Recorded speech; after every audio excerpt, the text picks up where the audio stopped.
Dr. AJ, and today we're actually shooting from a different location than usual. Maybe you notice the setting's a little bit different. We actually have 14 offices in the area. This is my Wesley Chapel office, and today I'm blessed to be here with Aria Parker, who is actually a contestant in the Miss Tennessee USA Pageant. It's actually next week, right? Yeah, it is. My title is Miss Historic Nashville, so if you watch online, look for me. Okay, there we go. Now, listen, one of the things I've connected with you so far, Arya, is the fact that, just hearing about your history, hearing about your story. I don't know if rags to riches is the right term, but it certainly feels that way to me. Why don't you tell everybody a little bit about, about you and, what you've risen from? Sure. So I grew up in a single parent home. My mother was actually pulled out of school when she was in 6th grade. I didn't mention that to you, but she was taken out to take care of her siblings.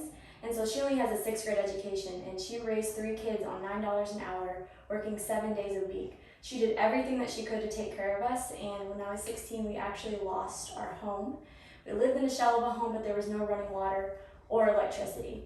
So my mom, she would sell things, she would try to pick up extra shifts, but there's just became impossible for her to pay the bills.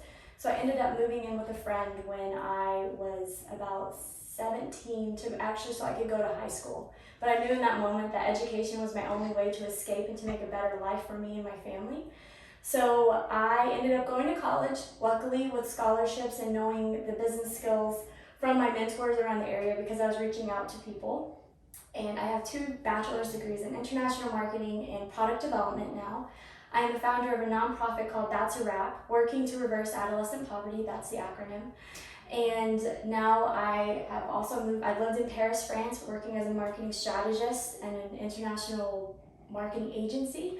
And I went to school there at the American Business School. So my whole story is that if you believe in yourself enough, you can literally do anything. And I want to use my nonprofit to help kids that were in similar situations that I was in come out of that, come out of the not thinking about, you can literally create a life that you want if you just think that you're going places. If you have a dream and a vision that you can do it, and I want to bring mentors alongside those children and create those business skills and put them directly into their lives. I love that. I love that about you. The fact that, you could have easily taken the tack that, I'm a victim. But instead of that, you reversed it. So you let me empower myself, and not just empower myself, but empower others and help them rise above. So I think that's amazing.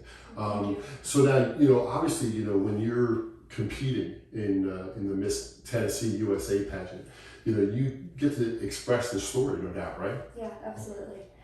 Tell me what else goes into the preparation for a pageant, for a competition like that. Sure. So we have a lot of sponsors that we have to get. Unless you can pay it out of pocket, I'm unfortunately not somebody that can do that. So I partner with a lot of different businesses, and we try to raise money for the entry fees, for the gowns, for the interview outfits, and I look at this pageant as an opportunity to stand on a bigger stage to help my nonprofit be known worldwide. I want this to be a global thing. This is not for me to stand up on stage and be a pretty face and stand in a gown. This just gives me the credibility to speak on my platform. And I'm actually working with lawmakers to change do education reform in Tennessee currently, because I'm competing for Miss Tennessee and not in Florida. But I think that is so crucial right now, especially because I was a victim of not going to a very privileged school, and so my testing scores were 2 grades behind, and so I had to relearn everything when I was in junior high. And my ACT scores were very low, so I wasn't actually accepted into a college, and I had to fight during a summer semester to go to college and prove myself. So I don't want kids to have to go through that again. I took the bullet so that I could create curriculum for them to learn through school. Wow, that's a lot of foresight to really see that it's, creating the tools and the resources for people to rise above. Because without that, most people wouldn't know, okay, well, where do I start? And that's the big question. You've kind of taken that part out of it and made it so they've got a good starting point and then could elevate from there. Exactly. What else goes into it outside of the, obviously, your story, developing sponsors?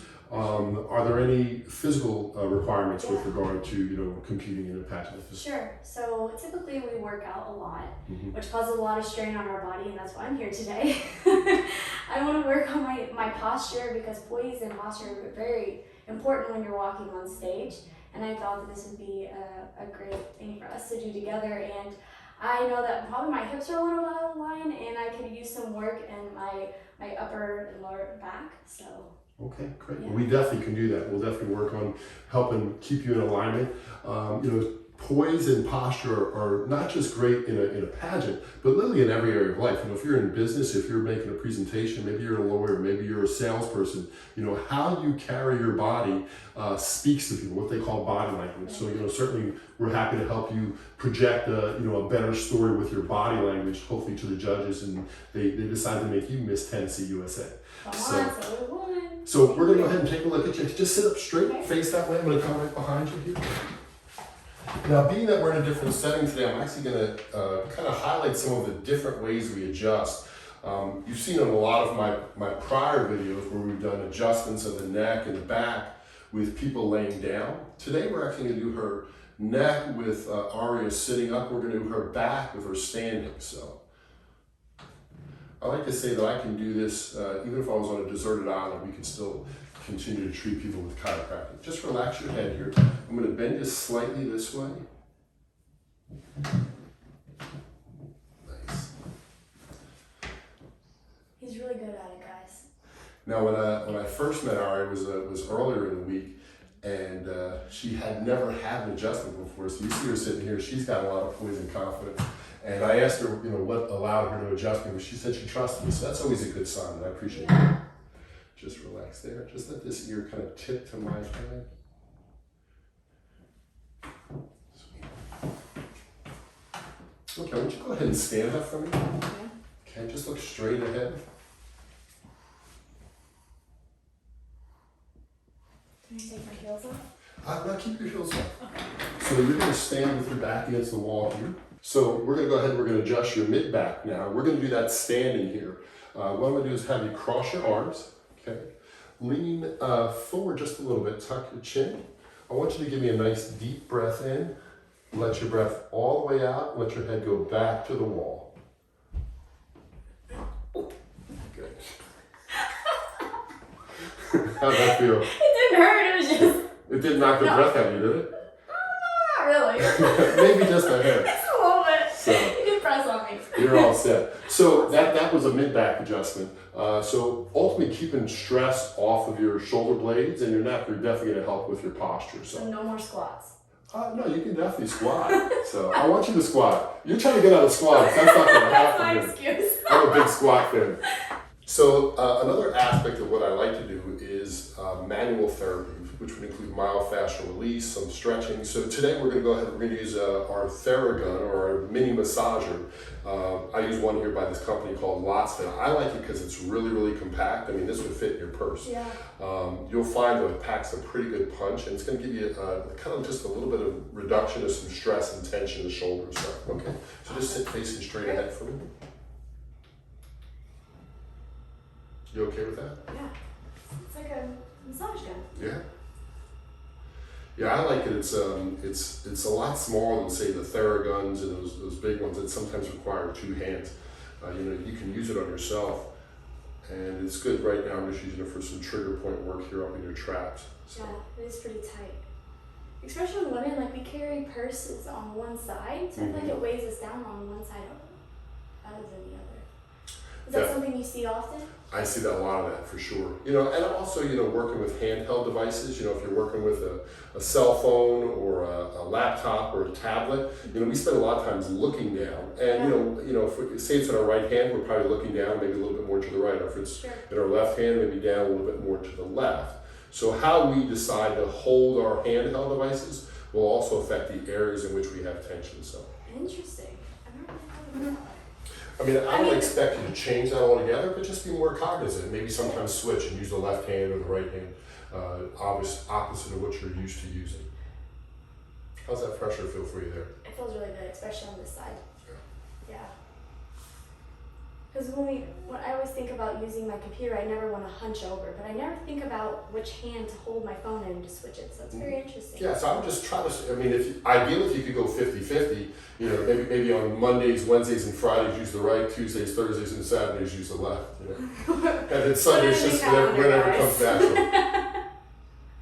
So, you know, speaking to maybe some of the, you know, younger people out here who maybe considering, you know, being involved in a pageant, you know, what would be your, I don't know, if you had one word of advice or a few words of advice to a young woman out there who says, you know, I want to compete or I want to get involved with this, what would you want to tell them?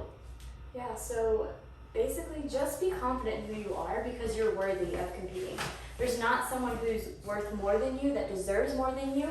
There's no competition in a pageant because you're competing against yourself. So as long as you're improving and going forward, that's the best thing that you can do. That's what pageants are about. I've been competing since I was 7 years old. I've had a ton of coaches, but that doesn't mean that my story is more worthy than yours. So just be confident in who you are. And I know that's such a cliche thing, but it's so true. Just in life and anything.